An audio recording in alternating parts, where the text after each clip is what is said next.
Doctor Zakir Naik और बहुत से दूसरे इस्लामिक अपॉलजिस्ट के मुताबिक कुरान कहता है कि शुरू में आसमान और ज़मीन आपस में मिले हुए थे और अल्लाह ने उन्हें जुदा जुदा कर दिया। ये बिग बैंग का सबूत है और कुरान इसलिए अल्लाह की किताब है क्योंकि इसमें बहुत सी साइंटिफिक रियलिटीज़ आज से 1400 साल पहले अरब के सहरा में रहने वाले हज़रत मोहम्मद ने बता दी थी। और ये कैसे हो सकता है कि रसूल अल्लाह को 1400 साल बाद डिस्कवर होने वाली बातें पता थी। ये इस बात का सबूत है कि अल्लाह इनके साथ था और अल्लाह ने ये साइंटिफिक रियलिटीज़ हज़रत मोहम्मद को बताई थी। मगर क्या कुरान से पहले भी ये कहानी कहीं पाई जाती थी?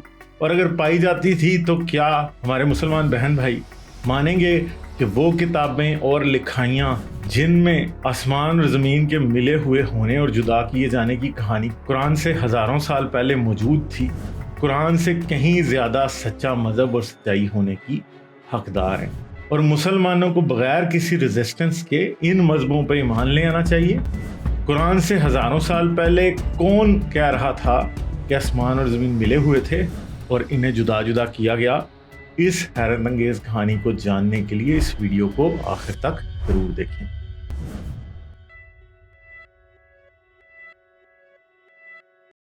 इंसान शुरू से ही आसमान और ज़मीन के बारे में क्यूरियस रहा है। ज़मीन कैसे बनी, सूरज क्या है, सितारे कहाँ से आते हैं, कैसे बनते हैं, दरिया, ज़मीन, समंदर और पहाड़ किसने बनाए?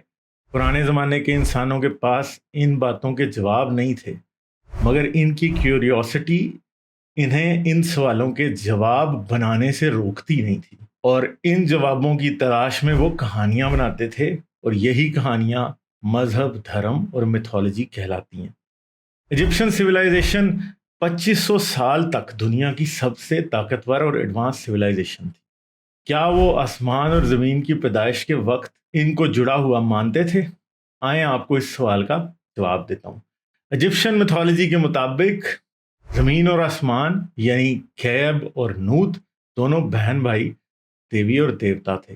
ये दोनों बहन भाई इब्तिदा में आपस में मिले हुए थे, यानी सेक्सुअल इंटरकोर्स में बिजी थे, हत्ता कि इनको देवता शू ने अपनी पावर से अलग अलग कर दिया। ऐसा करने के लिए देवता शू को गेब यानी ज़मीन के पेट पे खड़ा होना पड़ा। शू ने अपने हाथों से देवी नूत के धड़ को उठा दिया, यानी अगर शू अपनी ताकत से नूत को उठा के ना रखे तो नूत वापस ज़मीन यानी घेब पे गिर जाएगी और तमाम ज़मीन पे रहने वाले मर जाएंगे। इजिप्शियन मिथोलॉजी के मुताबिक नूत का जिस्म सितारों से जड़ा हुआ है और हर सुबह वो अपनी कोख से सूरज को जन्म देती है और हर शाम इसको अपने मुंह से निकल जाती है। पूरी रात सूरज नूत के जिस्म के अंदर सफर करके हर सुबह उसकी कोख से फिर पैदा हो जाता है। ईस्ट नूत की कोख है और वेस्ट इसका मुंह। मगर यहाँ आप ये सोच रहे होंगे कि क्या ऐसा हो सकता है कि कुरान ने मिस्रियों से नहीं बल्कि मिस्रियों ने कुरान से कॉपी की हो? मगर याद रखें कि ancient Egyptian religion Abrahamic religion से बहुत पुराना है। बाइबल में भी ऊपर और नीचे के पानियों को जुदा करने का जिक्र मिलता है। बाइबल के पहले ही चैप्टर में खुदा ऊपर के पानी को नीचे के पानी से जुदा करता है और दरमियान में कायम होने वाली फिजा को आसमान कहता है। इसी तरह खुदा पानी को हटाता है और दरमियान में कायम होने वाली खुशकी को ज़मीन कहता है। कुरान में भी सूरह अंबिया की 30वीं आयत में आसमान और ज़मीन के जुदा जुदा करने का जिक्र आया है। मगर आप सोच रहे होंगे कि हम कैसे कह सकते हैं कि कुरान ने ही कॉपी की है? तो गौर कीजिए, कुरान बिल्कुल इन्हीं लफ्ज़ों और इसी इजिप्शियन मैथोलॉजी के आइडिया को फॉलो करता है जो कि शुरू में आसमान और ज़मीन को जुड़ा हुआ बताती है। इसी इजिप्शियन मैथोलॉजी को ग्रीक्स ने भी अपनी किताबों में शामिल किया था। पर क्या आसमान वाकई गिर सकता है? और मिस्री और यूनानी क्यों मानते थे कि आसमान गिर सकता है? कुरान में भी सूरह सबा की आयत में आसमान के गिरने के इम्कान का जिक्र है। ऐसा इसलिए माना जाता था क्योंकि एंशिएंट इजिप्शियंस आसमान को लोहे का बना हुआ मानते थे और स्पेस से गिरने वाले आयरन मीटराइट्स को आसमान के टुकड़े समझते थे। इसी तरह कुरान भी सूरह हदीद की 25वीं आयत में दावा करता है कि हमने लोहा आसमान से उतारा, और ये दावा भी एंशंट इजिप्शियन मैथोलॉजी से ही लिया गया, क्योंकि मिस्री मानते थे कि आसमान लोहे का बना हुआ सेमीस्फेयर है और ये इंतहाई वजनी है जो गिर भी सकता है। कुरान भी सूरह राद की दूसरी आयत में कहता है, हम आसमान का कोई टुकड़ा तुम पे गिरा दें।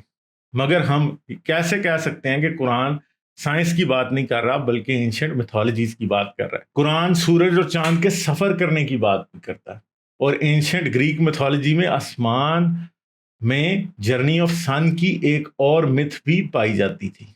इस मिथ के मुताबिक सूरज सुबह मशरिक से निकलता है और शाम को वेस्ट में समंदर में डूब जाता है और फिर सारी रात एंशिएंट इटर्नल सी में सफर करते हुए दोबारा ईस्ट तक जा पहुंचता है। इसी बात की कॉपी कुरान की सूरह कहफ की आयत नंबर 86 में की गई, जहां कहा गया है कि सूरज जमीन पर एक गदले पानी के तालाब में डूबता है। सूरह कहफ की इन आयतों से मुतल्लिक मोमिनीन का जवाब हमेशा से होता है कि जुल्करनैन ने सूरज को समंदर में डूबते देखा या उसको ऐसा लगा कि सूरज समंदर में डूब रहा है। अगर इसने सूरज को समंदर में डूबते भी देखा तो ये बात ग्रीक मैथोलॉजी के मुताबिक है, क्योंकि ग्रीक मैथोलॉजी के मुताबिक ड्राई लैंड दरमियान में है और इसके चारों तरफ से एंशिएंट प्राइमीवल ओशन ने इसको घेरा हुआ है। शुरू में इसी समंदर को हटा के इसमें एक बुलबुले की शक्ल में आसमान और जमीन को पैदा किया गया, जिसे पुरानी मिथोलॉजिकल लैंग्वेज में vault of heaven and earth भी कहा जाता है या सेलेस्टियल वॉल्ट भी कहा जाता है।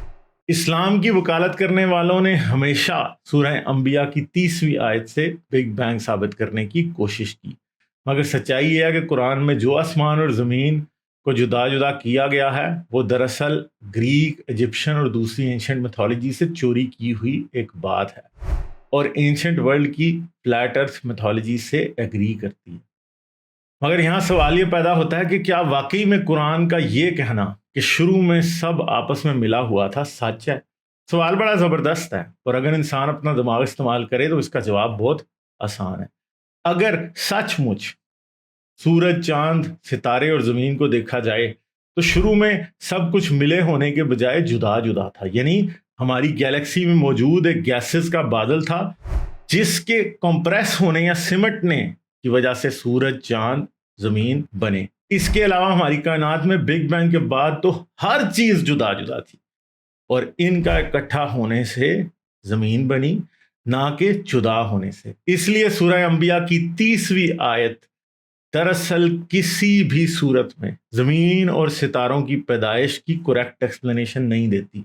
इसके अलावा मैं हमेशा बताता हूं कि आयत कहती है क्या काफिरों ने नहीं देखा, तो भाई किस काफिर ने देखा था? और अगर किसी काफिर ने नहीं देखा था तो आयत इन इट सेल्फ झूठी हो जाती है, क्योंकि बिग बैंग के वक्त काफिर नहीं थे। मगर अल्टरनेटिवली हम अच्छी तरह से समझ रहे हैं कि हजरत मोहम्मद कुरान के थ्रू एक ऐसी बात कर रहे थे जिस पे काफिर भी ईमान लाते थे, और वो बात थी शुरू में आसमान और जमीन का मिला हुआ होना। और ये मिला हुआ होना यूनानी, मिस्री, मेसोपोटेमियन सभी एंशिएंट मिथोलॉजीज में पाया जाता था। इस सिचुएशन में जाकिर नायक का यह कहना कि आसमान और ज़मीन को मिला हुआ बताना कुरान का साइंटिफिक मिरेकल है, एक गलती और गलत बयानी से ज़्यादा कुछ नहीं है। और अगर कुरान की बात को मुसलमान अपने ईमान की वजह से सच्चा मनवाना चाहते हैं तो फिर हम कुरान को क्यों सच्चा माने? फिर पुराने मिस्री मज़हब पर ईमान लाकर आमून रा, सेट, हॉरस, शू, नूत और गेब पे ईमान क्यों ना ले आए? क्योंकि आसमान और ज़मीन को जुदा करने का असली दावा तो रसूल अल्लाह से 2-3 हज़ार साल पहले मिस्रियों के मज़हब में किया गया था, तो ईमान उस पर रखना चाहिए। मगर क्या सूरज वाकई ज़मीन पे कहीं डूबता है? कुरान के चैप्टर 34 की आयत नंबर 9 में आसमान के गिरने के इम्कान का जिक्र है, जिससे मालूम होता है कि कुरान भी मिस्रियों और ग्रीक्स में पाया जाने वाला खौफ मुसलमानों को दिलाता है। मजीद सूरह कहफ की आयत में सूरज का गदले पानी के तालाब में डूबना, जिसको मोमिन समंदर से ताबीर करना चाहते हैं, ग्रीक मिथोलॉजी से ऐन मुताबिकत रखता है। ग्रीक्स और मिस्रियों की एंशिएंट मिथोलॉजी अपने वक्त में जुबान ज़दे आम थी। Romance of Alexander the great हो या नबी की अहादीस, सभी इनसे मुतासिर हैं, क्योंकि ज़माना कदीम में ग्रीक्स को आलम फाजिल तरीन कौम समझा जाता था, इसलिए इनके कॉस्मोलॉजिकल मॉडल बहुत आम थे और ट्रैवलर अरब्स جو کہ ساری دنیا پھرتے تھے، وہ ان کاسمولوجیکل ماڈلز کو بڑے اچھے طریقے سے جانتے تھے۔ آئیں اب میں آپ کو حضرت محمد سے 1000 سال پہلے آنے والے یونانیوں کی وہ باتیں بتاتا ہوں جن میں وہ آسمان اور زمین کو جدا جدا کرنے کی باتیں کر رہے تھے۔ 5ویں صدی قبل مسیح میں آنے والے یورپیڈ نے کہا قدیم میں آسمان اور زمین ایک مجموعہ تھے، یعنی آسمان اور زمین ملے ہوئے تھے۔ پھر 5ویں صدی بیفور کرائسٹ میں آنے والے انیکساگورس نے کہا ایک وقت سب چیزیں ملی ہوئی تھی۔ اور پہلی صدی قبل مسیح میں آنے والے ڈیوڈورس نے کہا سب چیزیں آپس میں گڈمڈ تھیں، آسمان اور زمین آپس میں ملے ہوئے تھے اور ایک ہی حالت میں تھے۔ اسی طرح اینشنٹ ہیبرو میتھولوجی میں کیا لکھا ہے؟ خدا نے روشنی کو تاریکی سے جدا کیا، اس نے آسمان کے گنبد کے نیچے کے پانی کو اوپر کے پانی سے جدا کیا۔ مگر اس ویڈیو میں بتائی گئی تمام باتوں سے رزلٹ کیا نکلتا ہے؟ ہم کلیئرلی دیکھ سکتے ہیں کہ قرآن کا یہ دعویٰ کہ آسمان اور زمین آپس میں جڑے ہوئے تھے اس کا اپنا نہیں ہے۔ اس سے پہلے بھی لوگ یہی بات کرتے تھے۔ یا تو آپ یہ مان سکتے ہیں کہ قرآن نے کوئی نئی بات نہیں کی، یا پھر آپ کو یہ ماننا پڑے گا کہ اگر قرآن سچ اور صحیح کہتا ہے یہ سب لوگ بھی سچ اور صحیح کہتے ہیں۔ اس طرح بگ بینگ کی طرف سب سے پہلا اشارہ دینے والا انیکساگورس بنتا ہے، نہ کہ قرآن، اللہ اور محمد۔ اس ویڈیو کو لائک ضرور کر دیں، چینل کو سبسکرائب کر کے بیل آئیکن دبا کے آل نوٹیفیکیشنز آن کر لیں۔ اس طرح کی زبردست ویڈیوز آپ لوگوں کی سپورٹ سے بنتی ہیں، اس لیے اس چینل کو پیٹریون پہ بھی سپورٹ کریں۔ پیٹریون کا لنک اس ویڈیو کی ڈسکرپشن اور اینڈ اسکرین دونوں میں موجود ہے۔ آپ اپنا بہت سا خیال رکھیے گا، میں آپ سے ملوں گا اگلی ویڈیو میں۔